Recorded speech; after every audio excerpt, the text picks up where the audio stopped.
بەناوی خۆی بەخشندەی میهرەبان سڵاو لە بینەرانی کەناڵی ئاسمانی پەیام هەوڵ دەدەین لەم بەشەی سۆراغی مێژوودا قسە لەسەر سەرچاوەکانی ڕۆشنبیری بکەین لە مێژووی ڕابردووی کووردە. دەپرسین ئایا کورد خاوەنی سەرچاوی ڕۆشنبیریە؟ سەرچاوەکانی ڕۆشنبیری کورد کامانن؟ ئەو سەرچاوانەی کە لە دەرەوەی ڕۆشنبیری کوردی کاریگەریان هەبووە لەسەر ئەم سەقافەیە کامانن؟ وەرگێڕان چییە؟ مەرجەکانی وەرگێڕان کامانن؟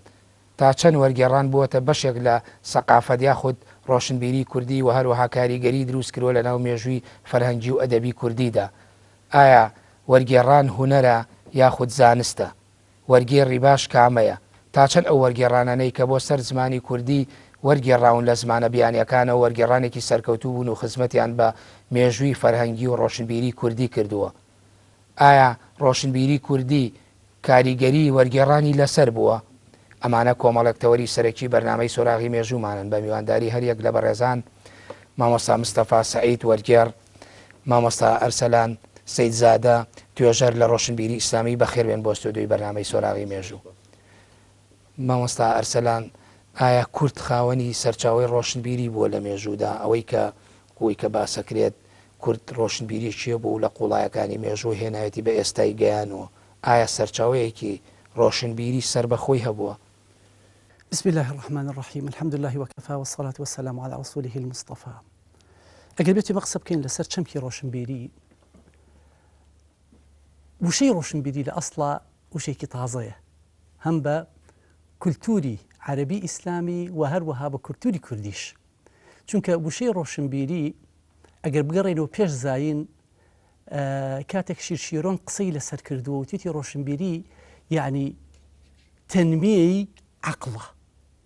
تۆ بتوانیت چۆن کێڵگەیەک ئەکێڵی و گەشەی پێ ئەەکەیت هەروەها بیشتوانیت گەشە بە عەقڵی خۆت بکەیت. ئەم پێناسەیە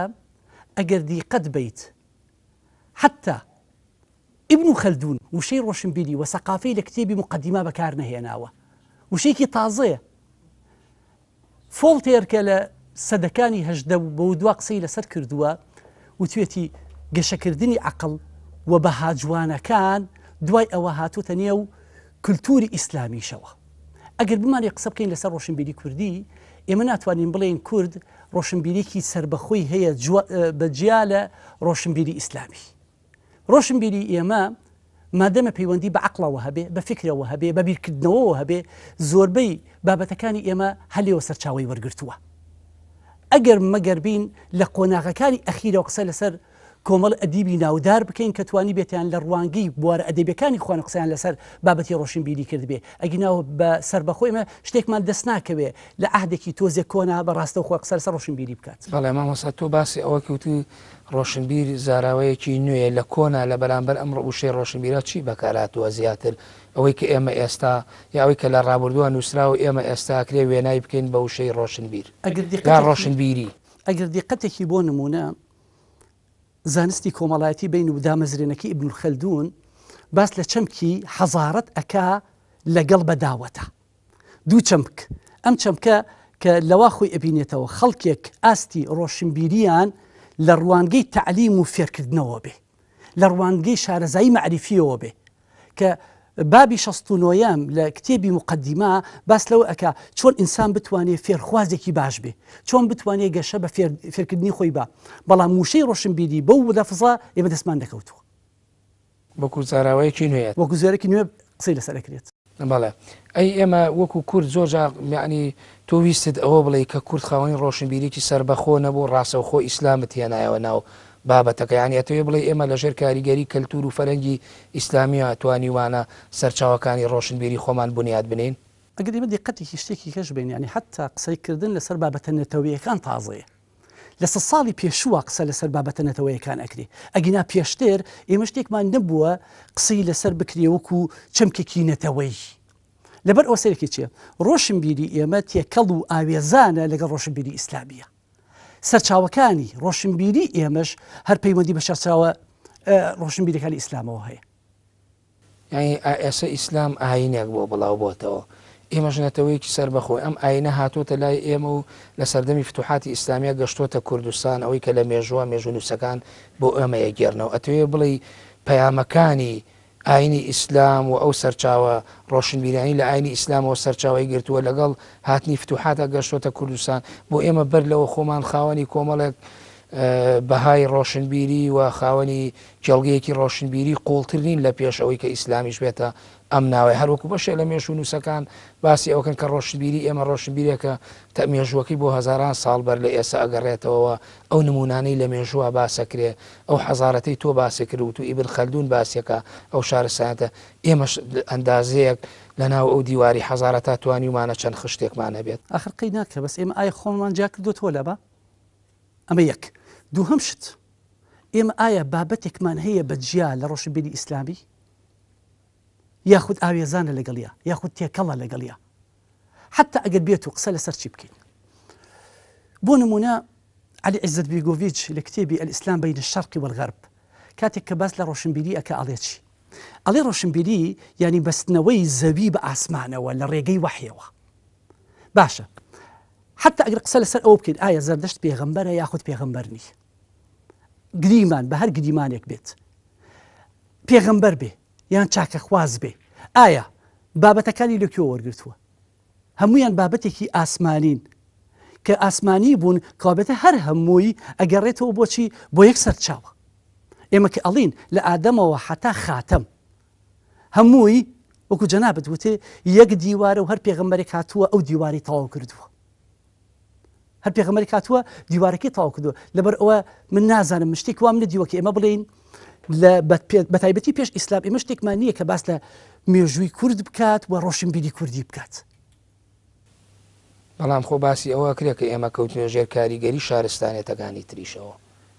یعنی بۆ خۆی شارستانیت هەر لە فەلسفەی مێژووشە هەیە ینی ئیندیماجەکە لەگەڵ یەکتریدا ئێمە ئەگەر بمانێ و نەمانەوێت طبعاً ئەگەر لە ڕێگەی بازرگانیشەوە بوو بێ تێکەڵبوون ڕوویاوە و تەفاعولیش ڕوویاوە کارلێک ڕوویاوە لە بینی ڕۆشنبیریەکاندا لە بینی سەقافەکاندا لە بینی حەزارەکاندا ئەمەش وای کردووە بۆ نمونە هەرچەنە مامۆستا شارەزاترە لەم بوارە هەر لە عەسری ئەمەویەوە بیر لەوە کراوەتەوە کە دەواوینەکانی ڕۆم تەرجەمە کراون بۆ زمانی عەرەبی حتا عەرەب یەکەم مەشروعی سەقافی بەدەر لە مەسەلە دینیەکەی لە عەسری ئەمەوی و عەسری عەباسی و دەستی پێ کردووە کەواتەوە حاڵەتێکی ئاساییە بەڵێ مامۆستا مستەفا وەرگێڕان یەکێکە لەو پردی پەیوەندی نێوان نەتەوە و گەلە جیاوازەکان بۆ گەلەکانی تریا خۆت وەرگێڕان هێنان و خستە سەر زمانی نەتەوەیەکی دیاریکراوە لە ڕێگەی هێنانیەوە بۆ ناو فەرهەنگ و ڕۆشنبیری بە تایبەتی بۆ نمونە کە کاتێک قسە لەسەر ئەوە ئەکرێ ئێمە بۆ نەگەر لە مێژوو ئیسلامە سیرکن لە سەردەمی دەوڵەتی عەباسیە کاتێک کە کتێبەکانی فەلسفەی یۆنانی و ڕۆمانی یۆنانیەکان بە تایبەتی وەرەگێڕێت ئەبینی حەزارەتی ئیسلامی و شارستانیەتی ئیسلامی لە ڕووی فکر و فەلسفەوە دەوڵەمەندترە بێ ئایا وەرگێڕان توانیوێتی چی بکات لە ناو شارستانیان لە ناو سەقافەی کوردیداوە وەرگێڕان چ کاریگەریەکیە بۆ کە هێنانی کەلتور و فەرهەنگ و نەریتی نەتەوەکانی تر بووە لە ڕێگەی ئەم پردەوە بۆ ناو کەلتور و نەریتی خۆماڵی کوردی بەناوی خۆی گەور و میهرەبان سڵاو لە بینەرانی پەیام و سپاس بۆ بەڕێستان پێگومان وەرگێڕان ڕۆڵێکی گرنگی هەیە لە نزیکردنەوەی یعنی فەرهەنگەکان لە یەکتر و لە مێژوودا ئەگەر سیر بکەین دەبینین وەرگێڕان هەر لە مێژەوە هەبووە ئەگەر بگەڕێنەوە بۆ مێژووی وەرگێڕان دەبینین وەرگێڕان کە خۆی گەورە مرۆڤی دروست کردووە هێنایە سەرزەوی ئەم مرۆڤانە وردە وردە زۆر بوون و وایان لێ هات بگەڕێن بە شوێن ژیان و بە شوێن گوزەراندا لێرە و لەوێ جابوونەوە لە یەکتر لە ئەنجامی ئەم جابوونەوە و دوورکەوتنەوانەدا زمانی جیاواز دروست بوو جارێکی تر ناچار بوونەوە بۆ ئەوەی پێویستیان بە یەکتر هەبوو یەک جارتر بگەڕێنەوە بۆ لای یەکتری کە گەڕانەوە بۆ لای یەکتری ناچار بوون زمانی یەکتری فێر بن کە زمانی یەکتری فێربوون ئەمە دەتوانین بڵێن بە یەکەم جۆری وەرگێڕان یان تەرجمە دادەنرێت لە مێژوودا و ناچار بوون بۆ ئەوەی بژێوی ژیان دەستەبەر بکەن بە زرگانی لە ناویانە دروست ببێت و ئاڵ و گۆڕی فەرهەنگیش دروست ببێت ناچار بوون فێری زمانی یەکتر ببن بۆیە دەتوانین سەرەتای مێژووی وەرگێڕان بۆ ئەو کاتە بگەڕێنینەوە یعنی ئەگەر وەکو چەمگوی بێ پێناسەی وەرگێڕان بکەی ئەکرێ وەکو ڕەهەندە مێژوویەکەی بگەڕێنەوە بۆ کاتە باسی بکەین بەڵێ لە مێژووە ئێستا باسی دەکەم بۆ ئەمە بە خاڵی سەرەتای وەرگێڕان دادەنرێت بەڵام مێژوەکەی کێ و کێبوونە ئەوانە وەرگێڕانیان کردووە بەڕاستی ئەمە لە مێژوودا باس نەکراوە بەڵام مێژووی وەرگێڕان مێژوویەکی بە نزیک وەکو باس کراوە لە مێژوودا نزیک بە 3000 ساڵی هەیە چونکە کاتی خۆی ڕۆمانەکان و یۆنانەکان وەرگێڕانیان کردووە لە زمانەکانی ترەوە بۆ زمانی خۆیان و لە زمانی خۆیانەوە بۆ زمانەکانی تر ئەم سەردەمە هات تا گەیشتە سەردەمی عەباسیەکان لە سەردەمی عەباسیەکانە لە بەغداد دارالحکمە دانرا لە سەردەمی مەئموونی عەباسیدا و ئەو دارالحکمەتە کە دایاننا بەڕاستی تا ئێستاش کاریگەری ماوە لەسەر فەرهەنگ و سەقافەتی عالەمی ئیسلامی بەگشتی و شاری بەغداد بە تایبەتی ئەو هەیبەتەی بۆ شاری بەغداد هێشتا هێشتۆتەوە ئەمانە هەستان بە وەرگێڕانی کۆمەڵێک کتێبی زۆر کاتی سەدەکانی ناوەڕاست لە یعنی عسووری مزڵمە بڵێن لە ئەوروپادا ئەو هەموو کتێبانە سوتێنرات جارێکی تر ناچار بوونەوە تاعان لە بەغدادا هەموو کتێبەکانی زمانی یۆنانی و سریانی و ئەمانیانە وەرگێڕایە سەر زمانی عەرەبی جارێکی تر کە سەردەمە تاریکەکان دروست بووە لە ئەوروپادا ناچار بوون هاتنەوە ئەم کتێبانە عەرەبەیانیان یەک جارتر وەرگێڕایەوە سەر زمانی خۆیان دەبزانە یعنی کاریگەری وەرگێڕان چەندە ئەگەر ئەو کتێبانە وەرنەگێڕاندرایە بۆ سەر زمانی عەرەبی ئەوە دروست نەبوو کەواتە وەرگێڕان ئاڵوگۆڕی کەلتوری و فەرهەنگی و ڕۆشنبیری بەڵێ بێگومان مرۆڤ چۆن ئێستاکە ئێمە پێویستمان هەیە لە هەموو دنیادا کە لە سەردەمی ئەم ئینتەرنێت و عەولەمە و ئەو سەردەمە نوێیەکە هاتوۆتە پێشە چەند پێویستمان بە یەکتر هەیە چەند پێویستمان بە هەموو زانستەکانی یەکتر هەیە بێگومان وەرگێڕانیش لە هەموو کاتێکا پێویست بۆ ئەوەی مرۆڤەکان سوودی لێ ببینن و بیکەنە زەخیرەیەک چونکە هیچ ملەتێک نییە بە تەنیا کامڵ بێت و فەرهەنگ و ڕۆشنبیری خۆی بەس بێ بۆ ئەوەی بتوانێت پێبژی لەبەر ئەوە دەبینی ئەگەر ئەمەی تۆ ببوورە مامۆساگەر ئەمەی تۆ وردکەینەوە بۆ ناو سەقافەی کوردی ئایا وەرگێڕان بووە بە بەشێک لە زەخیرەی فکری و ڕۆشنبیری کوردی ئەگەر سەیری وەرگێڕان بکەین لە زمانی کوردیدا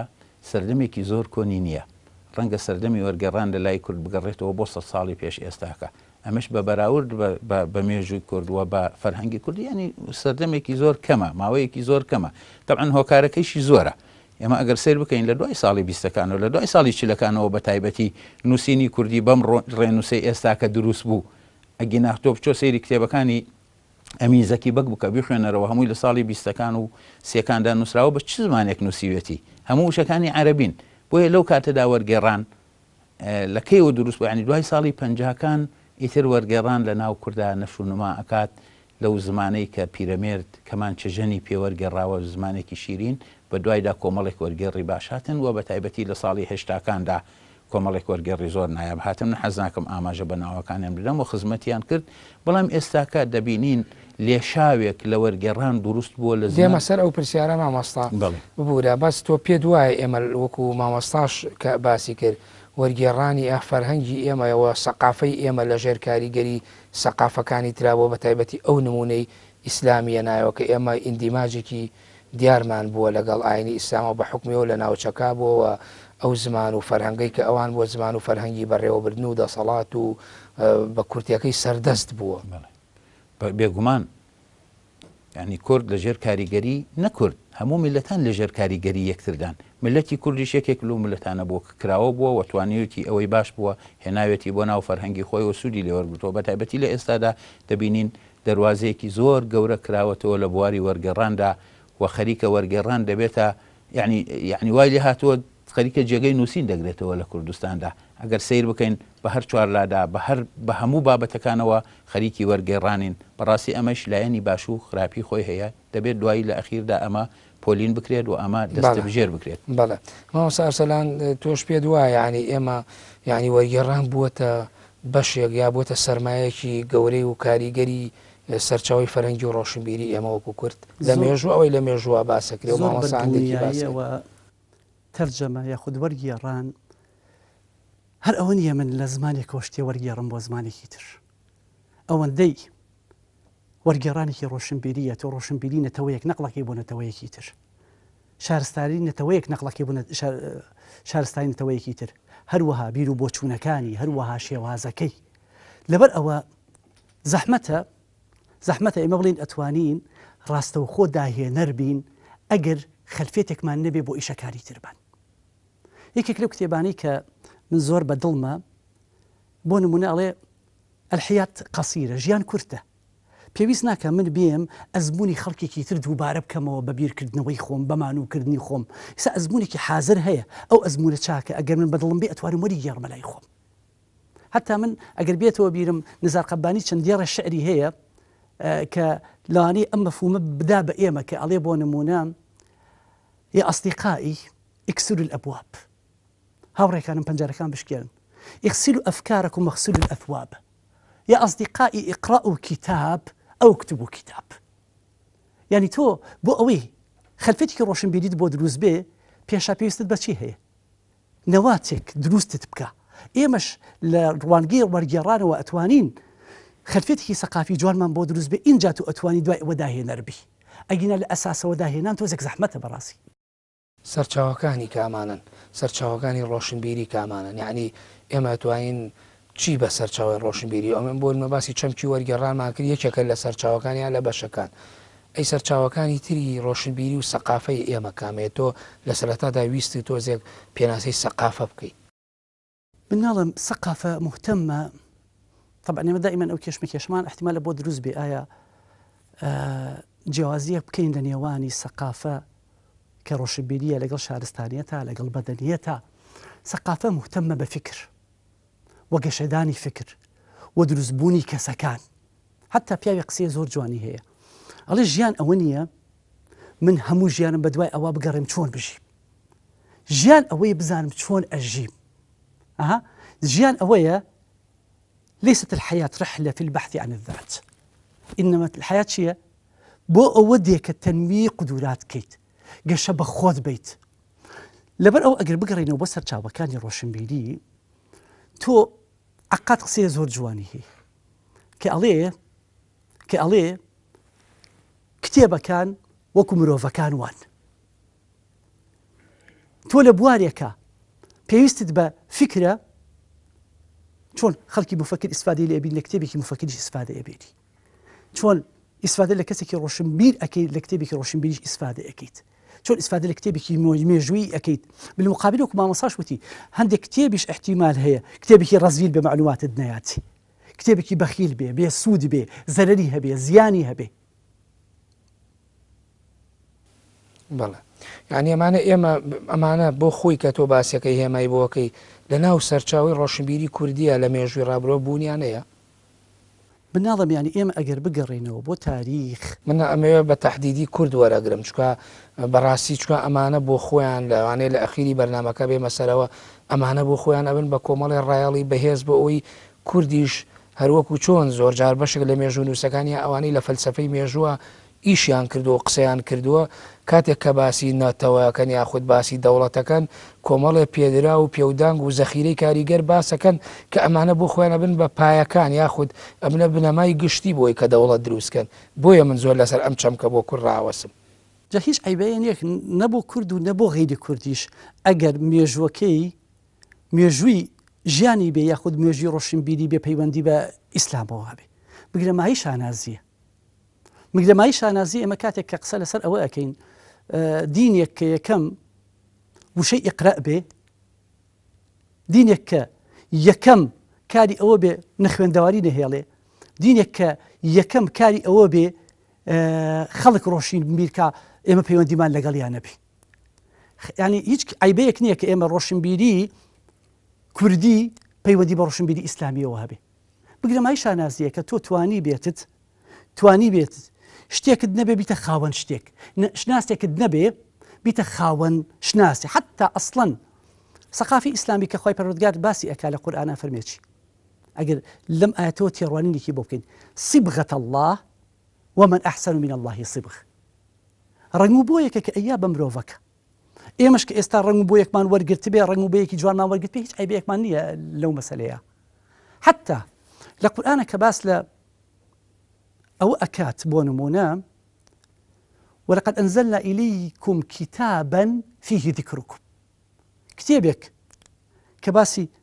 رابردوت بوبكا باسی ئێستاشت بۆ بکە باسی داهاتووشت بۆ بکە هیچ عیبێک نییە بۆ ئێمە ئەگەر بڵین کاکە مێژووی ئێمە مێژووی ڕۆشنبیریمان بە دەربێن یاخود دووری بخینەوە لە مێژووی ئیسلامی. بەڵێ مامۆستا مستەفا ئەو وەرگێڕانە باشانە کامانن یاخود پۆزیتیڤە ئەو وەرگێڕانە پۆزیتیڤانە کامانن کە ئێمە هێناومانە و تێکەڵمان بە کەلتور و فەرهەنگ و نەریت و سەقافەی خۆمان کردووە یعنی کامەیە وەرگێڕانی باش بۆ ئێمە لە ڕابردووە هەڵبەدووە لە ئێستاشدا بێگومان کاریگەری وەرگێڕان لەسەر میلەتان زۆر گەورەیە بەڵام ئەوەی کە کێشەیە لای ئێمە بەڕاستی کە ئاماژەشی پێ بدرێ پێویستە و کاری لەسەر بکرێ ئەوەیە ئێمە خوێنەرمان کەمە بە بەراورد لەگەڵ وڵاتانی دیدا بۆیە ئەگەر وەرگێڕانی باشیش کرابێت یان کرایشە و دەشکرێ لە مەودا ڕەنگە لە نەتیجەی نەخوێندنەوەیەوە نەیتوانی بێت ئەو سەقافەت و ئەو مەسەلەن کاریگەریە لەسەر ئێمە دروستکە ئێمە ئەگەر بگەڕێنەوە بە ساڵی هێشتاکان دەبینین زۆر کتێب هەبوو ئێمە لە ڕێگەی وەرگێڕانەوە زانیمان داغستان کوێیە یعنی ئێمە شێخ شامیلمان ناسی ئێمە جەمالەدینمان ناسی ئێمە مەحەج قەڵامان زانی بەڕاستی ئەمە بۆ لەبەر ئێمە خوێنمانەوە بۆیە وەرگێڕانی باش زۆر گرنگە و پێویستە لە ئێستا و لە داهاتوشتا وەرگێڕان بکرێ و ببێتە زەخیرەیەک ئێستا ئەگەر وڵاتێکی وەکو ئێران وەربگرین دەبینین یعنی لە وڵاتێکی وەکو فەڕەنسا کتێبەکە بە زمانی فەڕەنسی دەرنەچووە لە ئێران بە زمانی فارسی چاپ کراوە ئەمە ئەنجامی چییە؟ ئەنجامی بوونی خوێنەرە ئەنجامی بوونی ئەساسێکی زۆر بەهێزە لە وەرگێڕاندا لە وڵاتە و زۆربەی ئەو کتێبانەی کە لە جیهاندا دەرەچن بۆ زمانی فارسی وەردەگێڕن ئێستاکە من کتێبێکم لایە براوەکانی خەڵاتی نۆبڵ بە زمانی فارسی لە 100 ساڵ تا خۆی خەڵاتی نۆبل لە ساڵی 1901 یەکەم جار دابەشکرا هەتا ساڵی 99 کە دەکاتە 100 ساڵ لە 5 بواردا دابەشکراوە لەو 5 بوارەدا نزیکەی 537 کەس ئەو خەڵاتیان وەرگرتووە زۆربەی ئەو کتێبانە تا ئەو کاتەی تا ساڵی 2000 من کتێبەکەم کڕی خوێنمەوە زۆربەی ئەو کتێبانە کە خەڵاتی نۆبڵی لەسەر وەرگیراوە وەرگێڕاوە بۆ زمانی فارسی دەڵێ ئەم کتێبە وەرگێڕاوە بە زمانی لە ئەنجامە بەڵام لە ئەنجامی مەسەلەن نەخوێندنەوە یا نەبوونی وەرگێڕی باش ئەو کتێبانە تەنها لای ئێمە بە نزیکەی 3 کتێبی وەکو من ملاحەزەم کرد وەرگێڕابوو 100 ساڵ بێدەنگەکەی مارکیز بوو لەگەڵ پیرەمێرد و زەریاکەی هەمانگوای و لەگەڵ کتێبێکی تردا بەڵە وەرگێڕان حەزارەت دروست دەکات بێگومان حەزارەت دروست دەکات وەرگێڕان ئەزانی چۆنە بەهێزکردنی حەزارەتە تۆ کە خۆت حەزارەتێکت هەیە ئێستاکە ئێمە نەک لە وەرگێڕانە کاک مامۆستا ئارام تۆ ببینە یعنی ئێستاکە ئێمە یعنی لە بینایشە سوود وەرئەگرین لە شارستانێتی دنیا ئەگەر سەیری ئێمە بکەین چەند کۆمپانیا دێت لە وڵاتانەوە لێرانە بینای باش بۆ ئێمە دروست دەکات زۆربەی بینا باشەکان خۆمان نەمان کردووە پرت بەم بۆ چوونانەی جەناب تابێ ئەگەر ئێمە بین وەرگێڕان تەنها لە نووسین و لە تەرجەمەکردن لە زمانێکەوە بۆ زمانێکی فراوانتر بکەین وازی لێ بهێنین ئایا یعنی ئەوەی کە تۆ باسەکەی ئەو مۆدێلەی و ئەو ستایلەی و ئەو دیکۆرانەی کە لە دەرەوە دێن و وەکو کەلتور کاریگەری لەسەر فەرهەنگ و کەلتوری ئەمەکەن ئەوەش بۆ خۆی وەرگێڕانە یاخود گواستنەوەی مۆدێلێکی ترە بۆ ناو مۆدێلی ئێمە بەڵام ناوبڕێ وەرەگەم دوای ناوبڕەکە وەڵام بنەوە بینەرانی بەڕێز و خۆشەویست ناوبڕێکی کورد وەردەگرین و دەگەڕێنەوە وڵاتە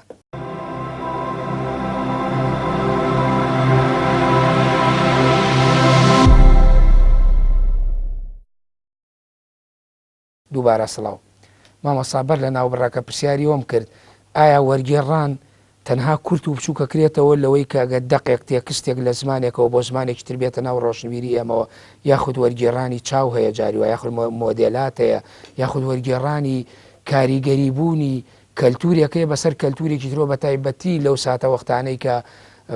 ئامێرەکانی دنیا ئامێرە تەکنەلۆژیەکان گەشە ئەکەن و ئاڵ و گۆڕ دروسە بێ هاتوچۆ دروسە بێ بازرگانی هەیە ئایا ئەمەش بۆ خۆی ناچێتە ناو جۆگەلەیە نابێ بڕژێتە ناو دەریایە گەورەکەی وەرگێڕانەوە بەڕاستی زۆر هەڵێ ئێمە وەرگێڕان تەنها لە ئەدەبیاتە لە شعرا لە ڕۆمانە لە چیرۆکە کورتکەینەوە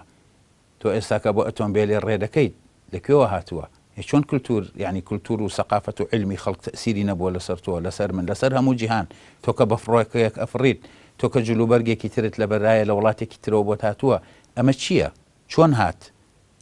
خۆی دەڵێ یەکەم کەس کەوا وەرگێڕانی دروست کرد لە نێوان میلەتەکانە بازرگانەکان بوون لە ڕێگەی بازرگانەکانەوە وەرگێڕان دروست بوو کە معاملەیان کرد لەگەڵ یەکە ئەمە نووسینیش نییە تەنها بڵی دەقێک ئێستا تۆ دەرمانێکت بۆ دێ لە دەرەوە ئەتوانین ئیسیفادەی لێ نەکەی ئەمە وەرگێڕان نییە وەرگێڕان یعنی بەس ئێمە کورتی نەکەینەوە لە گۆشەیەکی بچووکدا بەس بریتی بێ لە کۆمەڵێک ڕۆمان ئێمە تا ئێستاش لەسەر شانەکانی ئێمە شانەکانی شکسپیر عرض دەکرێت شانۆ عەرەبیەکان عرض دەکرێت هەروەها ئێمە بۆچی ئەچین لێرەوە لە وڵاتانە کولتوری خۆمان عرضەکەین خۆمەرج نییە خۆەوە دەقێکی ئەدەبی نییە تۆ ئەچیت لەوێ بە سەمایەک بە هەڵپەڕکەیەک بۆ مۆسیقایەک بە تابلۆیەک بەشداری دەکەیتەوە بۆیە وەرگێڕان تەنها بریتی نییە لە کورتکردنەوەی یعنی شتەکانە لە دەقێکی نووسراودا بەڵام دەقە نووسراوەکە ئەوەیە دەچێتە ناو کتێبەوە دەمێنێتەوە. بەڵێ مامۆستا ئەرسەلان بەپی ئەوەی مامۆستا هێمایی بۆ کرد و باسی کرد یعنی زیاتر وەرگێڕان حاڵەتێکی پۆزیتیڤ هەیە بۆ ناو ڕۆشنبیری ئایا حاڵەتێکی نێگەتیڤیشی نییە بۆی کە زۆرجان نامۆبوون دروستەکە یاخود ڕەچاوی واقعی کۆمەلگایەک ناکات و فەرهەنگ و کەلتور و ڕۆشنبیری واقعەیە گوازرێتەوە بۆ نوێ باسیەوەمان کرد کە تەنها دەق و نووسینێ و خۆشی ژانرەکانی ئەدەبی باس کرد هەڵەیە گەر وەرگێڕان لەوانە کورد بکرێتەوە ئایا دیوی دووەمیشی دیوە خراپەکەشی نییە کە زۆر جار کاریگەری نێگەتیڤ دروستەکات و جۆرەك لە ئیستیدام و بەریەک کەوتن بێنێتە زۆر بەداییەوە ئێمە کاتێک کە ئەبێ کتێبێ وەرگێڕین یەکێک لەو شتانەی کە زۆر زەڕورە بیزانین لە نەقدی ئەدەبیا پێ ئەوترێ بە حەول النەس ژینگەی ئەو کتێبە کە دەرچووە ینی ئایا ئەم کەسە لەو زەمانە چۆن بووە چی بەسەر هاتووە ئێمە زۆرێک لە فەیلسوفەکان ئەگەر دیقەتی ژیانیان بیت یەکێک وەکو نێتشە بۆ نمونە ئەخیری عمری لە نەخۆشخانەکان بردێتە سەرەوە یعنی تۆ بزانی ژینگەی ئەو کتێبە کە نووسراوە لەش کاتێکان نووسراوە ئاسەوارە فکریەکان ئاساوارەکانی تر چۆن بووە چونکە احتیمالێ ئەو کتێبە تۆ وەکو خۆی وەریگێڕی تەئسیری هەبێ لەسەر تۆ حتا لە ئەدەبی عەرەبیە شتێک کەمان هەیە ئێمە ئسلوبی نووسینی کتێبەکە مەقولەیەکی مەشهور هەیە کەڵێ الئسلوب هو الرجل شێوازەکان تعبیر لە کەسەکانەکەن تۆ بێت کتێبێکی عەقاد وەرگێڕی لەگەڵ کتێبێکی تاها حوسێنە وەرگێڕی لەگەڵ کتێبێکی نەجیب مەحفوظا وەرگێڕی فەرق ئەکا کتێبەکان چونکە پێ تۆ بزانی چی وەرئەگێڕی حتا لە بواری ئێمە کاتێک کە ئێستا قسە لەسەر بواری فکرکەین بۆ نمونە گەشەکردنی فکری تون ڕەبی و بڵاوبوونەوەی تۆ نەزانی ئەم کتێبە لە چ ژینگەیەکان نووسراوە و بۆچی نووسراوە وە سەرچاوەکانی چیە نووسراوە تەکید ئێمە زەرەری زیاتر لێ وەرگین لەوەی کە سوودی لێ وەربگین بۆ ئەوە نەپرسم ئەمەی کە تۆ باسەکەی لەم بۆ چوونەی تۆ ئەوانەی کە لە مێژووی ڕابردووشمانە هەیە و لەوانەیە زۆر جارۆک و جۆرەك لە نامۆبوونیان دروست کرۆ پێدوانیە ڕەچاوی ئەوە نەکراوە بۆیە مامەڵەی خراپ دروست بۆ وەرگرتنی خراپ دروست بۆەوە وەکو تۆڵی ماحەولە نەس نەبوو ئەمە بۆیە کاریگەری نێگەتیڤە بوو زۆر کات ئێستا لەوانەیە مامۆستا شارەزاتر بێ ئێستا لەوانەیە وەرگێڕان وای لێ هاتبێ بوتە جۆرێک لە بازرگانی ینی کەسەکان نایەن شتێک وەربگێڕن کە سوود بە ئێمە بگێنن بە نەوەی نوێ بگەێنن ئەمە بۆ سەدان ساڵ بەر لە ئێسەی ناو کەلتور و فەرهەنگ و ڕۆشنبیری ئەمەش هەر ڕاستە جاران خەڵک بەپێی پێویستی بەپێی زەرورەت هاتۆشتی وەرگێڕاوە چی پێویست بووە بەس ئێستا شتە خێرەکان وای کردووە زۆر بە ئاسانی حتا خۆ من زۆر لەوانەی کاری وەرگێڕانم نەکردوێ یەک پرۆژەم هەیە کاری وەرگێڕان نا بەس ئەمەیە تۆ زیاتر کاریگەری وەرگێڕان لەسەر ڕەهەندە ڕۆشنبیریەکە یانی یەکێک لە شتەکان ئێستا کابرا هەر لە گۆگڵ ئەتوانێت بابەتێکت بۆ وەرگێڕ بۆ زمانی کە تۆ ئەتەوێ وایە وانە بەس ئایا ئەتوانی حەقی بابەتەکە بە ئەتوانی لە ڕوحی دەقەکان تێبگا حتا ئەگەر جەمەیەکی شکلی بۆ هەر شکلیت بوو ئەکا کە تۆ ناتوانانی ناوەڕۆکە جوانەکەی دەربێنی حتا هەندێ دەقەیە زەحمەتە بەڕاستی وەری بگێڕیتەوە دەقێکی شعری وەرە وەرگێڕ ئەگەر کەسێکی شارەزانە بێ لە بواری شعرە جاحظ کە لە حقبەی دووهەمیاوە ئەزار مژیاوە لە عەسری عەباسیە کە باسی لە وەرگێڕ کردووە و توێتی بۆ نمونە ئەبێ ئەم وەرگێڕە لە هەرتوو زمانەکە زۆر شارەزا بێ بتوانێت بە هەرتوو زمانەکە قسە بکە ئێستا بۆ نمونە بگرە قسە لەسەر کەلیر و دیمنە بکەیت ئەمە ڕخسەتی مامۆستا ینی کەلیرە و دیمنە کە ئیبن مقەفع وەریگێڕاوە ئەم پیاوە لە ئەسڵی ئەسڵا فارسە ئەم کتێبە کە لە هەند دانووسراوە بەیدەبان و سیوێتی بۆ پاشای هەند پاشای فارس کە نەوشیروان بۆ پێی خۆش بوو ئەم کتێبەی دەستکەوێ پزیشکەکەی خۆی ناردووە بە تایبەتی ئەم کتێبە ئەمەنە بەلان و گرنگ بووە لە شوێنە بە نرخەکانە هەڵیان گرتووە ئەمیش بە تایبەت ڕۆشت و ئەم کتێبەی هێناوە ئەم کتێبیان ئەوەنە بەلاوە گرنگ بووە نەوشیوانی یەک فەسڵی یەکەمی دەربارەی دکتۆرەکەی خۆیتە ئیزافە کردووە یعنی هاتون شتێکیان وەرگێڕاوە کە بە نرخ بێ کە زارور بێ کە پێویستیان پێبێ ئەوە نەبێ هەموو شتێک وەربگێڕن لەبەر سێکی چییە لە قۆناغەکانی پێشوا وەرگێڕان کاریگەریەکی زۆر ئیجابی هەبووە بەڵام ئێستا کە تۆ بچیتە کتێبخانەکانەوە کتێب ئەبینیت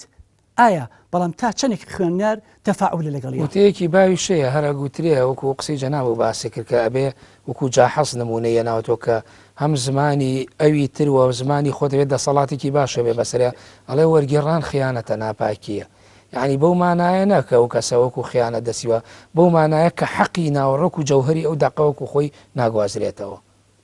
ئەخر مەبەستەکەمان لە چێ ئێمە کە وتی جاحز ئەبێ هەرتوو زمانەکە بزانی ئێمە سەرکە ئەگەر سەیەکی زمانی ئینگلیزی و زمانی عەرەبی بکەین ئێمە لە زمانی عەرەبی جملەی ئیسمی و جملەی فعلیمانی ئەزانین لە زمانی ئینگلیزی جملەی ئیسمی نییە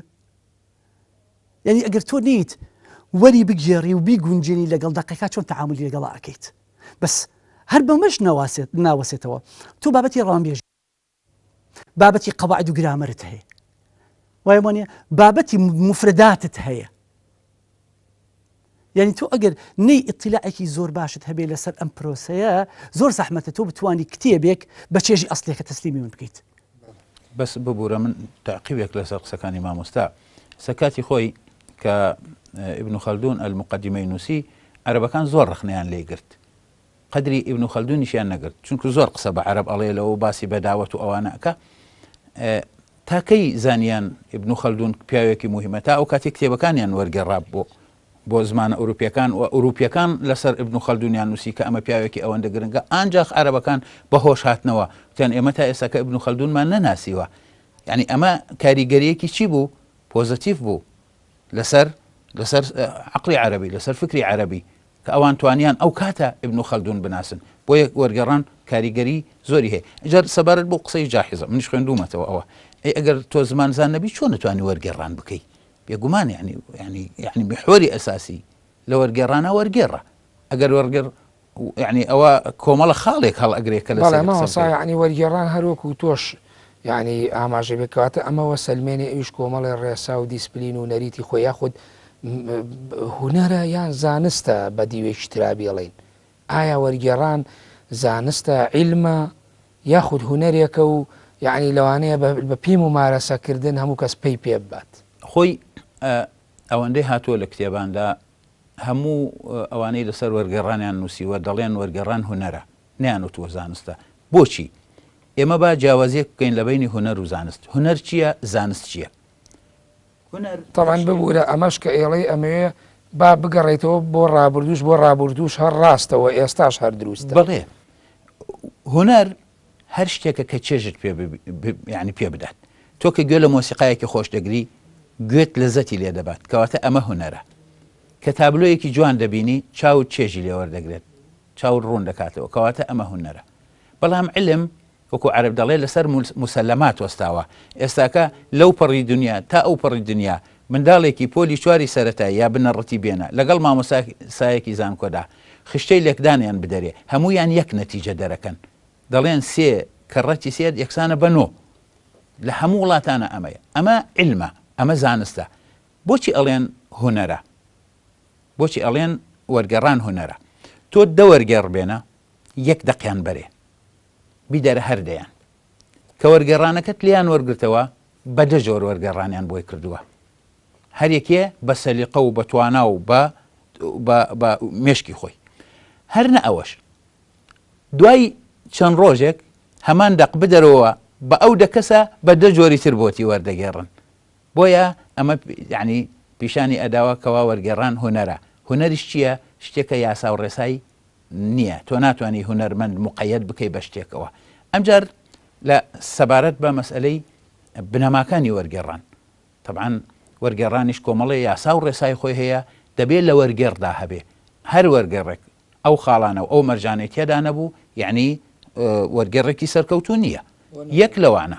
دەبێت زمانزان بێت بەباشی دەبێت زمانی دایکی باشتر بزانێت لە زمانەکەی تر ئێستاکە ئێمە لە وەرگێڕانی کوردیدا ئەوەی کێشەمانە زمانە دووەمەکە نییە کە لێوە وەردەگێڕین چکە چکە ئەوانەی وەردەگەڕن بۆ زمانی کوردی هەمویان هەمویان دەتوانن بڵێم زۆرێکیان بە سەقەتی وەردەگەڕن بۆیە سەیرەکەی خوێنەری کورد چێژ لە وەرگێڕانەکانیان نابینێ تۆ لاپەڕێک دانی دە لاپەڕ ئەخوێنیتەوە لە کتێبەکە ئەوەنەی 200 لاپەڕ ڕەماندوو دەکات بۆ ئەمە نیشانە ئەوە وەرگێڕانێکی باش نییە خۆی وەرگێڕانی باش چییە ئەوەی دەقی دووەم کە وەرگێڕانەکەیە لەگەڵ دەقی یەکەمە کە ئەسڵەکەیە زمانی دایکە زمانی یەکەم کە پێی نووسراوە دەبێت هاوتا بن دەبێت بە جۆرێ بێ تۆ هەست نەکەی ئەمە وەرگێڕانە ئەمە لە ڕووی بڵین زانستی زمان و ئەوەی لە ڕووی ناوەڕۆکەوە یعنی مەرجی تری چی وەکو ناوەڕۆکی وەرگێڕان تۆوەکو ئەوەی کە ئێمە ئێستا زیاتر بەشێک لەگەڵ خۆتان لەسەر لایەنە مامۆستا وەرگێڕان سێ جۆرمان هەیە ئێمە سێ جۆر لە وەرگێڕانمان هەیە وەرگێڕانێکمان هەیە وشە بە وشە کاری پێ دەکرێت ئەمە هەر لە زمانی چینیەکانیشەوە ئیشی پێکراوە ئەمە باسێکی ترراوە زۆر هەڵدەگرێت و مەدرسەی هەبووە کاتی خۆی خەڵکانێک لەسەر ئەو وەرگێڕانی وشە بە وشە وەرگێڕانی بە وشە بە وشە ئێستاکە وەرگێڕانێکە ڕەفزە و کاری پێ ناکرێت تەرجەمەی حرفی ئەمە کاری پێ ناکرێت وەرگێڕانێکی ترمان هەیە پێ ئەڵێن وەرگێڕانی ڕستە ئەگەر پێناسەی ڕستە بکەین لە زمانی کوردیشا وا پێناسەکراوە دەڵێ کۆمەڵە وشەیە کە بەسەر یەکەوە مانایەکی تەواو دەبەخشێت و لە کۆتاییدا خاڵێک وەردەگرێت کەواتە ڕستە بە ڕستە جومەلی ئەمە باشترین جۆری وەرگێڕانە وەرگێڕانی سێیەم یان جۆری سێیەم ئەوەیە تۆ دەقەکە دەخوێنیتەوە دەبێت جارێکی تر دێیتەوە بە مێشکی خۆت دای دەڕێژیتەوە سیاغی دەکەیتەوە ئەمە کەسێکی دەوێت کەوا دەبێت سەلیقەی نووسین و ئەدەبی زۆر بەرز بێت ئەمەش ئێستاکە کاری پێ ناکرێت بۆیە زیاتر کار لەسەر ئەوە دەکرێت کەوا ڕستەیە بەڵێ مامۆستا تا چەند غیابی ئەمانەی کە ئەم مەرجانەی تۆ باسێکرد لە ناو فەرهەنگ و ڕۆشنبیری ئێمە لە مێژووی ڕابردوومانە کاریگەریشی نێگەتیڤیان جێشتوە لەسەر سەقافەی کوردی کاریگەریی خراپیان لەسەر ئەو هێنانی ئەو مۆدێلانەی لە فەرهەنگ و لە نەریت و لە ئوسوڵ و ڕێسا و ئەو بابەتە فکری و ڕۆشنبیری و کۆمەڵایەتیانی کە هاتۆ بۆ ناو ڕۆشنبیری ئێمە دروست کردووە ئەگەر سەیری وەرگێڕانی کوردی بکەین لە ڕابردوودا دەتوانین وەرگێڕەکان بناسین بە پەنجەی دەستیاریان بکەین ولا لە سەردەمە کۆنەکان یان لە ڕابردوودا وەرگێڕەکان ئەگەر متمانەی تەواویان بەخۆیان نەبووایە وەرگێڕانیان نەدەکرد و ینی جورئەتیان نەکرد دەست ببەن بۆ نووسین و بۆ وەرگێڕان بەڵام بەداخەوە لە ئێستادا ئەو جۆرێک لە پشێوی لە ڕابردوو ڕاستی هەروەک مامۆستاوتی ئەمە من لێ ڕازیم تۆ بڕۆ بەرهەمەکانیان بخوێنەوە وەکو عەتار قسەیەکی جوانی هەیە عەتاری نەیشاپوڕی دەڵێ عەتر ئەگەر خۆی بۆنی بێت پێویست ناکە خاوانەکەی هاواری بۆ بکە بڵێ عەترەکەم وایە خۆی شایەتی لە خۆی ئەدا ئێتر تۆ نووسینێکە ئەنووسیت ساکە ئێمە وەکو ئاماژەم پێ کرد یعنی تۆ بڕۆ گێلە پیا و بخوێنەوە یعنی بزان قەتلەی بێزار ئەبیت من ئەزانم گێلە پیا و بە زمانی تورکی نووسرا عەزیز نەسوو نووسیەتی مامۆستا عەبدوڵڵای حەسەن زادە لە زمانی فارسیەوە وەریگەڕاوەتە سەر زمانی کوردی بەڵام کە ئەیخوێنیتەوە هەروە ئەزانی دەقێکی کوردیە و خۆی نووسرا نووسەرەکە خۆی نووسیەتی حتا لە سەریشی نەنووسراوە نووسینی عەزیز نەسین ئەمە لە کۆنەکەیە کە لە ساڵی 1970 چاپی کردو ئەوانە کەسانێک بوونە بەڕاستی متمانیان بخۆیانە بۆ زمانزان بوونە بۆیە توانیویانە دەسم بەڵام ئێستاکە بەداخەوە هەموو کەسێک دەسەبا من خەڵک ئەناسم لەسەر فەرهەنگیان دیکشنەری وەرگێڕانت بۆ ئەکا ئەچێت وشەیەک لێی ئاسی ئەبێ ئەیهێنێت لە کاتێکەوە نییە ئێمە شتێکمان هەیە بوو بۆرە مامۆستا لە وەرگێڕانە پێی دەڵێن ئیدیۆم زۆر گرنگە تۆ بزانی مەسەڵەن شەیەکی یعنی جوملەیەکی عەرەبی چۆن بەعنی بەرانبەر دەکەی لەگەڵ جوملەیەکی کوردیدا بۆ نمونە ئێمە ئێستاکە لە عەرەبیە ئەم وشە ئەڵێن نایم و ڕجلە بالشەمس یعنی چی ئەمە ئیدیۆمە ئەم ئیدیۆمە چۆن بەرانبەر دەکەیتەوە لەگەڵ کوردیە خەوتووە و قاچی لەبەر خۆرە نەخێر کورد دەڵێ لە گوێگادا نووسووە کەواتە تۆ کە وەرگێڕانیش دەکەی دەبێت ئیدیۆمی شارەزا بیت و خاڵێکی تر بۆ وەرگێڕ ئەوەیە دەبێت شارەزا بێت لە ڕێزمانی هەردوو زمانەکەدا وەکو مامۆستای بەڕێز ئاماژەی پێکرد ئێستاکە ئێمە لە زمانی عەرەبیدا فعل دەکەوێتە پێش فاعلەوە بەڵام لە زمانی کوردیدا بکر دەکەوێتە پێشکردارەوە دەبێت ئەمە خاڵێکی تر لە مەرجەکانی ببوورە مامۆستا مەرجەکانی وەرگێڕدەوەیە کەسێک بێت بەردەوام بخوێنێتەوە ئاگای لە وشە تازەکان بێ کە تێدە ناو زمانەکەوە و خاڵێکی تر لە ینی مەرجی وەرگێڕان ئەوەیە دەبێت دەستپاک بێت ئەمین بێت تۆ دەتوانیت ینی دەزانی دەست ناشکێ بەسەر توانات نییە بەسەر دقێکدا وەری مەگەڕە مەرج نییە ئێستاکە خەڵکانێک هەیە دەستیان بردووە بۆ شتێک لە خۆیان گەورەترە و کۆمەڵێک خاڵی تریشەیە ئەگەر بەڵێ مامۆستا ئەرسەلان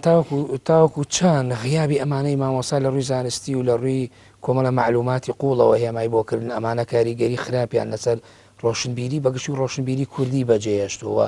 ئێوە زیاتر لە ڕووی ئەکادیم و لەسەر ڕۆشنبیری ئیسلامی ئیشتان کوور ئەندازەیە ئەکرێ ئەمانش تێکەڵ بن تا چەند ئەمە کاریگەری خراپی دروستکردووە غیابی ئەم مەرجانەی مامۆستا باسی کرد لە وەرگێڕانە مستم یەک دوو تەوزیح بم ینی بۆ ئیزافەی ئەوەی مامۆستا کاتێک کە مامۆستا وتی فەنە ئەیلم نییە هەرچەنە خۆی باسی ئەوەشی کرد ئەبێ عالم بێ بە زمانەکان بە ڕەوان بێژەکەی بە بەلاغەکەی بە مەجازەکەی لەبەرەوە ناتوانانی بڵێن ئێمە ئەلمیژ نییە من ئەوەی کە لی گەیشتم لە مامۆسای عنیاڵێ کۆمەڵێک قواعیدی زانستی نییە کە پێوەی مقەیەد بەس ئەبێ بۆ من علومی هەرتوو زانستەکە بە چاکی بزانێ هەرتوو زمانەکە بە چاکی شارەزابێ ئەلی من کە دێم تەرجەمە لە زمانی عەربیەوە ئەەکەم بۆ زمانی کوردی ئەبێ من کاکە لە نەحو سەرفا شارەزابم لە بەلاغا شارەزابم لە نەقدا شارەزابم مامۆستا بۆ بۆرەوە دەچێتە مەرجی وەرگێڕەوە دەچێتە ئەو خاڵانەی کە دەبێت لە وەرگێڕا هەبێت لە قواعیدی ئەساسی قواعدی ئەساسی ینی مەبەستەکەم لە چێ ینی حتا لە زۆربەی کتێبەکانە باس لەوە ئەکرێ کە تۆ ئەو کەسێک کە ئەوێ بێتە وەرگێڕ ئەبێ علومەکانی شارەزا بێت ئەمە یەک دووەم شت ئەیبە نییە وەرگێڕان ینی ئێمە زۆر کات بڵین کاکە ئێمە توانای نووسیمان نییە من ئەڵێم مای شانازیشە بتوانی وەربگێڕی ینی کتێبێکی عالەمی کە ئەڵێن کاکە ئەم کتێبە زۆر مهمە زۆر گرنگە یەکێک لە بابەتەکانی چیە ئەڵێن وەرگێڕاوە بۆ 100 زمان زیاتر لەبەرەوە تۆ ئەگەر بۆشایەکت هەبێت لە هەر بوارێکی معریفیە تۆ بتانی بە وەرگێڕان پڕیکەیتەوە من بە شتێکی بچاکی ئەزان بەڵام مامۆستا پێ دوانیە لەو قسەی جەنابتەوە ناوەڕۆکەی گۆڕە زۆر جا بابەتێکی فکری و فەلسەفی وەرگێڕان وەکو مامۆستا باسی ئەوەی کرد کە جملە بکرێ یاخود جۆری دووەم یا جۆری سێمەر مەفهوم وەرگیرە و دابڕێژرێتەوە یعنی فەرقیە لەگەڵەوە تۆ گێڕانە و سەردێکی مێژووی بێنی بڵێ بۆ ناپلیۆن پۆناپار ڕۆژی ئیسپانیا و ئەڵمانیا و کێوکێ و دنیای داگیر کرد ئەمە گێڕانەوەیکی ئاسانە و تەرجەمە ئەکرێ بەڵام ئەگەر بابەتێکی فکری قوڵ بێ کۆمەڵێ ئاماژە و ئایکۆنی قوڵ لە پشتیەوە بێت هەست ناکەی ئەوەی مامۆستا بێگومان وایە فعلەن پێویستی بە عمقێکی قوڵ و شارەزای و دەسەڵاتێکی باش بابەتەکان فەرق ئەکا کە تۆ ئایا لە طبعا ئەمە پێوتر نەڤەری ثالوث کە جۆرج ستایل باسی کردووە ئەم سێنەوعی وەرگێڕان بابەتەکان فەرقەکە تۆ احتیمال هەیە لە بابەتێکی مێژوویە یاخود لە بابەتێکی زانستیە پێویستت هەبێ کە دەلالە بە دەلالە بیکەی واتا بە واتا بیکەیت بەڵام احتیمال هەیە لە بابەتێکی فکریە لە بابەتێکی معریفیە تۆ پێویستت بەوە هەبێ کە پێوتێت تەرجەمەی ئەمینە تۆ بیت بە ئەمینی بابەتەکان دەقڵکەی بێت ئەگەر وەڵامی تەواوی پرسیارەکەم بیت تۆ مامۆستا تا چەند ئەم غیابی ئەمانە کاریگەری نێگەتیڤی لەسەر فەرهەنگ و ڕۆشنبیری کورد بەجێهێشتووە لە ڕابردووە بەتایبەتی بەتەئکید ئێمە ئەڵێین الحاجة أم الاختراع علی پێویستیەکان وات لێ ئەکا کە تۆ بتوانی داهێنەربی بۆ ئەوەی کە تۆ بتوانی داهێنەربی پێویستەکە لە خەڵک ئێمەشت وەربگریت حتا ئەڵێن مقابلەیەک ڕوویاوە لە بین عقل و علمە ئایا علم باشە یاخود عقل باشە علم العالم وعقل العاقل اختلفا فمن ذا الذي قد أحرز الشرف ئایا کامیان سەرکەوتوو ئەبن علم سەرکەوتووە یاخود عقل ناتوانێ بەبێ علم لە هیچ شوێنێکا سەرکەوتوو بێ ئێمە ئەگەر نەمانتوانی بێ بۆ نمونە ئەو شتاری کە پێویستمانە خاڵ بخینە سەریەوە ئەو شتاری کە زەرورین پێی ئەگەر خۆمان دەتوانین بینوسین پێویستە کابری بگێڕین بۆ نێو فەرهەنگی کوردی خۆمان بەڵێ تا چەند مامۆستا یعنی ئەم ڕۆشنبیریە و ئەم سەقافەیە کە ئێمە لە مێژووە باسیەکەینەوە بۆ ئێستش قسەی لەسەرەکەین بووەتە جۆرێ لە کەلت و لای هۆشی لای تاگ یا وشیاری بەخشیوە بە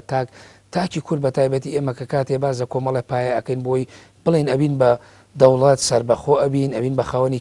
کیان و دۆزێکی سیاسی سربەخۆی خۆمان تا چەند ئەم سەقافانە بوون بە یەکێک لەو پایە بەهێزانەی کە ئەو سەقفە بەهێزە پێوتێ دەوڵەت و سربەخۆی ڕایەگرێ ئایا ئێمە توانیمانە ئەمە بکەین یاخود هەژارین و لە ئاسیگە لە پێشکەوتەکانی دنیا دواکەوتویت خۆی مامۆستا قسەکردن لەسەر ئەم بابەتە قۆن مەرحەلیە قسەکردن لەسەری بەڕاستی یادی کە ئەڵێم مەرحەلیە لە وەزعێکی وەکو ئەمڕوا کەس بە خەمی ئەوەیەک ئێستا خۆی ڕۆشنبیر کات و بە دوای شتە نەتەوەیەکانە بڕوە کێشەکان لەوەی لە چ قۆناغێکە وەکو مامۆستاوتی لە کۆنا کە وەرگێڕانێکی باش کراوە بە سوود کراوە ئەو خەڵکی کە وەریان گێڕاوە بە تەنگ بەسە لە کاریانەوە بوون بەس ئێستا هەر یەکێکشمان کە لێرە دانیشتوین ئەو کەسێکی کە بینەری ئێمەیە ئەگەر خۆشی کۆچی نەکرد بێ ڕۆحی کۆچی کردووە یعنی ئێمە کە کێشە گەورەکانمان بەڕاستی کۆچی ئەرواح هیچ کەسێکمان لە وڵاتانین کاتێک کە تۆ لەم وڵاتانیت بە خەمیۆنیت کاتێک کە بە خەمیۆنیت ئەو شتانی کە پێویستە ئەو شتانی کە ضرورە ئایا تۆ ئیشت بۆ کردووە کارت بۆ کردووە کێشەکان لە وای ناڵم لەم قۆداغا شتێک ئەگەر قسە لەسەر ڕیفرادۆم بکرێ ئەگەر قسە لەسەر شتەکانی کەش بکرێ با لە بەعدە سیاسیەکەوە قسەی لەسەر نەکەین بەڵام ئایا لە بەعدە مەعریفەکە ئیشی بۆ کراوە ئایا تا ئێستا ئێمە زمانێکی ستاندارمان هەیە کە هەمومان لێ تێ بگەین بەڵام پێت وان نییە بۆ خۆی بەغیا بوو بە نەبوونی ڕەهەندە ئەپسمۆلۆژیا مەعریفیەکە بۆ خۆی گرفتەکانی بەعدە سیاسیەکەش زیاتر قوڵە بنەوە سەرڕەڵەدانەوە بەتاکید ئێمە مشکلەکەمان لە چیایە ئێمە کێشەی گەورەی ئێمە کاتی خۆی بۆ نمونە مامۆستا احتیمال ئەزمموی لە ئێمە زیاتر بێ معرف ڕسافی وەزیری معارف بووە معارف سیرەکەی چییە وزارەتی پەروەردە بووە خوێندنی باڵا بووە ڕۆشنبیری بووە وایە وانە کۆی هەموو شتەکان بووە احتیمال هەیە لەو کۆری ئەوانە نەخشەیەکیان هەبوو بۆ هەموو شتەکانن ئێستا لە خوێندنی باڵا بڕیارێ دەرئەچێ کاکە زمانی عەربی و کوردی پێویست ناکە لە پۆلی 12 پەروەردە ئاگای لێ نییە یعنی ئێمە شتێکمان نییە پرۆژەیەکی متەکاملمان هەبێت کە کار لەسەر هەموو بارەکان پرسو بڵاوین بە هەموو بەرنامەی طبعا ئێستا احتیمال وزارەتی ڕۆشنبیری حتى لەم ڕۆژانە کتێبێک چۆتە سەر بازاڕەوە بۆ نمونە شۆفێری ئافرەتان و شۆفێری نەکردنی ئافرەتان ئەمەڵێ ئاگاب لێ نیە ئەو ئەڵێ ئاگاب لێ یەک فەوزای دروست کردو ئەگەر تۆ سیر کرد چونکە بە نەخشە و بە بەرنامە شتەکان ناکرێت کەس نازانێت چۆن کراوە چۆن نەکراوە ئایا پێویستمانە یاخود پێویستمان نییە ئەمە چی لە وەسعی ڕۆشنبیری ئێمە زیاکە ئایا ئیستیقرار ئەدا بە کۆمەڵگای ئێمە ئایا بە ئاراستەیەکی تر ئایبە هیچ شتێک لەم بەبەستانە نییە بەڵێ مامۆستا مستەفا ئەگەر تعقیبێکتەبێت یاخود لە کۆیم گفتوگۆیە ئێمە قسەمان کرد چیت هەیە پێم بێ قسەتەوە خۆی لە کۆندا لە سەردەمی بڵێن بێت الحکمە لە بەغدا هەر کەسێ وەرگێڕانی دەکرد بە ئەندازەی قورسی کتێبەکە مکافئەیان دەکرد خەڵاتیان دەکرد پارەیان دەدایێت تەنها ئبن و مقافعی بەدبەخت نەبێکە کە لەسەر کتێبەکەی کوژرا ئەگینا هەمووی بەڵام ئێستا کە لێرە بەڕاستی یعنی ڕۆشنبیری وەزارەتی ڕۆشنبیری بە تایبەتی ئاگای لەم وەزعە نییە تۆ وەرە لەو کوردستانە ئەو هەموو کتێبە چاپ ئەکرێ ئەو هەموو کتێبە بێ سانسۆر خۆ سانسۆر من بە معنە سیاسەکەی نایڵێم نەوەک ئەوەی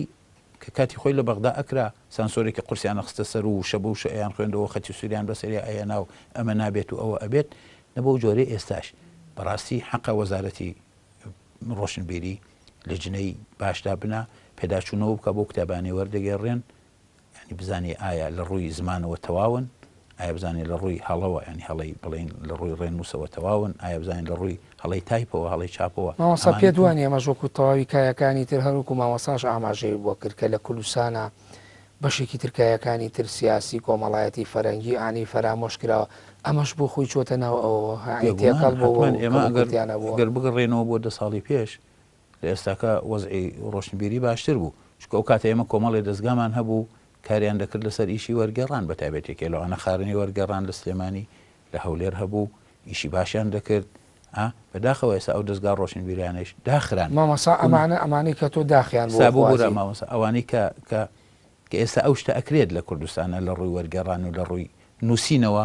تەنها ئیشی تاکە کەسین کابرا بە جوهدی ذاتی خۆی دەیکات و ناچێت دەستگایەک بۆی بیکات لە کاتێکدا نابێوا بێ ئێستاکە وڵاتێکی وەکو کۆیت خۆ وڵاتێکی بچووکن هەم ڕێژەی دانیشتوانی لە ئێمە بچووکترە کەمترەوە هەم جوگرافیای لە ئێمە کەچی بۆتە قودووە بۆ نووسین لە جیهانی عەرەبیدا گۆڤارێکیان هەیە ناوی ئەلعەرەبی الکوێتی لە ساڵی 58ەوە بە بەردەوامی دەرەچێت جگە لە 7 مانگ ئەو 7 مانگە کە عێراق لە کۆیت بوو پێ دوانێ ئەمە سیاسەتی دەوڵەت و بەڕێوەبردن بۆ خۆی لە پشتی بەهێز بەداخەوە یعنی دەبێ وا نەبێت چونکە ئێمە بەڕاستی لە کوردستانە توانای باش هەیە خەڵکی باش هەیە خەڵکی دڵسۆز هەیە خەڵکی ڕاستگۆ هەیە و خەڵکانێک هەن هەردایانەوێ بە جدی ئیش بکەن بۆچی دەستیان نەگیرێت بۆچی هاوکاری نەکرێن یعنی زۆر قسە هەیە لەو بارەوە هەروەکو پێش لە مامۆستا ئەرسەلانیشم پرسی پێ دوایە یعنی ئەمەش بۆ خۆی پایەکی ئەوەی کە ئێمە بمانوێت دەوڵەت بینیا سەربەخۆ بینیا معریفەیەک بەرهەم بهێنین و تۆ نمونەی کۆی تێنیتەوە کە بۆ نمونە 6 ساڵ ئەبێت نزیکەی بە 6 ساڵ گۆڤارێک دەرەکا بە بێوەستان بۆ خۆی ئەگەر ئێمە شتێکی ئاوامان بۆیە سیاسەتێکی بەهێز ئەمەش بۆ خۆی پایەکی ئەو دەوڵەت و سەربەخۆی و کیان و قوارەی کە ئەمانوێت دروستی بکەین و بەرەو ڕێ بڕۆین بەهێز ئەکات و غیابیشی لاوازی ئەکات دەوڵەتیش هەروەکو لاشەی مرۆڤە لاشەی مرۆڤ چۆن هەموو ئەندامەکانی دەبێت بەڕێک و پێکی ئیش بکەن هەموو ئەندامەکانی ئەگەر بچووکترین ئەندامی خەلەلێکی تێکەوت ڕەنگە یعنی مرۆڤەکە نەکوژێت بەڵام پەکی ئەخات بەڵام لە ئیش دوای ئەخات لە ژیان دوای ئەخات بێتاقەتی ئەکات ئەگەر کایەی ڕۆشنبیری لە کوردستاندا بەم جۆرە بچێت بەڕاستی خاڵێکی لاواز دەبێت بۆ ئەو مەوزوعە. بەڵێ ماوەسا من ماوەی بەرنامەکەم تەواو وەگەر ئیزافەیەک ماوەیە پرسیارێکم نەکرد بێ فەرموو من هیوادارم ئەوانەی وەرگێڕان دەکەن بە تایبەتی لە شارەکاندا گروپ دروستکەن هەر شارێک و با گروپێکی هەبێ و وەرگێڕانەکەی ڕاستەوخۆ نەبات یعنی ئەگەر ئێساکە کەسێک وەردەگێڕێت دوای 2 مانگ بچێتەوە سەر هەمان وەرگێڕانی خۆیان ڕەنگە دەیان ڕەخنەی لێ بگرێت پەلە نەکات لە بڵاوکردنەوە و هەر کەسێ وەردەگێڕێت بیبات لای کەسێکی شارەزا پیشانی بدات چونکە ڕاستی بە کتێب و دوو کتێب ئینسان نابێتە ناو و مەبەستی ئێمەش هەر ئەوەیە دەبێت ئێمە خزمەتکار بین لەم وڵاتە خزمەتکار بین بە ڕۆشنبیری نەک بۆ ناو شۆرەفت و ناوبانگی خۆمان کار بکەین و ئەوانەی وەرگێڕانەکەن بە دەستێکی پاک و بە دەستێکی ئەمین نەفەس درێژ زانین چی وەرەگێڕێن بەڵێ ئەوە مەرجی یەکێک لە مەرجەکانی وەرگێڕ دەبێت لە اختصاصی خۆیان وەربگێڕێت یعنی زۆر کە من ئەوانەی بتوانن لە هەموو بابەتەکانە وەربگێڕن چکو لە ئەنجامە سەر ناکەون سەرکەوتوو نابن بەڵێ سوپاس مامۆستا ئەرسەلان ئیزافەیەکت مابوو وڵی ئەمویست کۆتای قسەکانە بە قسێکی عقات کۆتا پێ بێنم کاڵێ خوێندن و وەرگێڕان ئەو مەشروعەیە کە تەمەنی ئینسان درێژەکاتەوە مەرج نییە تەم درێژکردنەوە بە حساب درێژ بێتەوە من 10 ساڵ 20 ساڵ درێژ بوو بێتەوە بەڵام ئەو ئەزمونە ئەو فێرکردنە کە ئاسوودەیی بە ناخی مرۆڤ ئەبەخشێ لە ڕێگەی ئەمەوە بە خوێندن و پێی ئەگەیت حتا کۆنترین کتێبخانە کە پێوتری کتێبخانی فەراعینە قسەیەکی لەسەر نووسراوە هنا غذاء النفوس وطب العقول يعني ئێم ئەگەر وەکو پرۆژە گشتیەکە وەکو نەخشەی دەوڵەت سازیەکە هیچمان بۆ نەکرابێ بە ئێمەشت بۆ خۆمان بکەین چۆنشت بۆ خۆمانەکەین لەوەی کە پێویستیەکانی خۆمان ئەگەر لە نێو کتێبەکانی خۆشمانە نەبێت لە کتێبە وەرگێڕاوەکانە دەستمان ئەکەوێ بەڵام بتوانین گرنگی یەک بە خۆمان بدەین بتوانین ئاسوودەیەک بە ناخی خۆمان بدەین. بەڵێ زۆر سپاس بۆ مامۆستا ئەرسەلان سەیدزادە توێژەر لە ڕۆشنبیری ئیسلامی سپاس بۆ مامۆستا مستەفا سەعید وەرگێڕ سپاس بۆ بەڕێستان دووبارە سپاس بۆ مامۆستا مستەفا تەشریفیەنا لە شاری کەلارە و ئازێتمانە سپاس بۆ ئەوەتان لە ستۆدیۆی بەرنامەی سۆراغی مێژوو بینەرانی بەڕێز و خۆشەویست بەم شێوەیەتمە کۆتایی سۆراغی ئەم جارەتە سۆراغێکی تر بەخۆی گەورە و میهرەبانتان دەست پێرم خواتان لەگەڵ کاتێکی خۆش بۆ هەموو لایەک.